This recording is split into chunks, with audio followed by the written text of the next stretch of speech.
Let's head to the voicemail of Truth and Reason. This one about the Browns defense.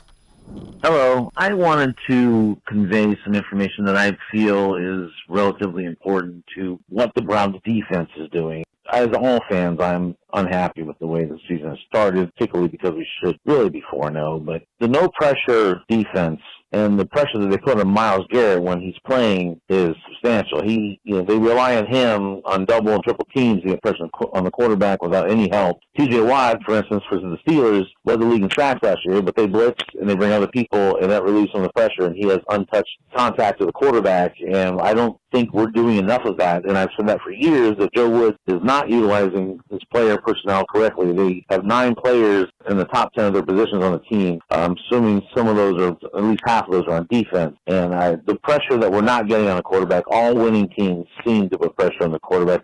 So I'm just frustrated with the non-pressure, and I wish the Browns would really look at someone else for defensive coordinator. Wink Martindale left to Baltimore and went to the Giants, and now their defense is playing substantially better than they had in the previous years. So your opinion on that, and I thank you. Have a good day. Bye-bye. And Tim, we touched on it a little bit.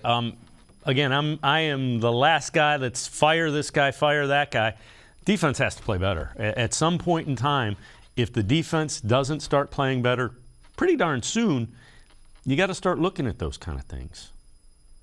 Yeah, and I mean, again, it comes down to just, philosophy versus the players you have. And when I look at this roster, I look at what's on defense, particularly, I've said this before, that with guys like Jeremiah Owusu-Koramoah and Grant Delpit in particular, those are guys that play extremely well when they can play downhill, when you can kind of initiate them in blitzing situations and have them attack the line of scrimmage more often. And it just doesn't seem like that's happening nearly enough. And that goes back to the idea of putting players in the best position to be successful.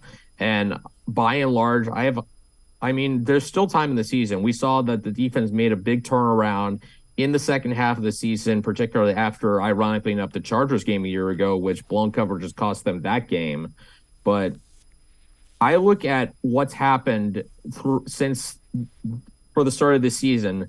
Those are the things that should have been corrected in training camp. Those are the things that should have been corrected, way back, so that this didn't happen again. So that this looks like a defense that has played together. It looks like a group that has experience playing next to each other. In this season, it doesn't really look like that, and that's bizarre when you consider the continuity on this side of the football. Most of these guys have been here for at least a full season, and at times it doesn't look like it. And that, I think, falls on, they got to communicate better, and the plan has got to be better and in place. And it just doesn't seem like Joe Woods has really tried to instill an aggressive enough scheme that I think fits the style of his players. And, in this day and age, you have to coach, I think, to the strength of your team and not the other way around.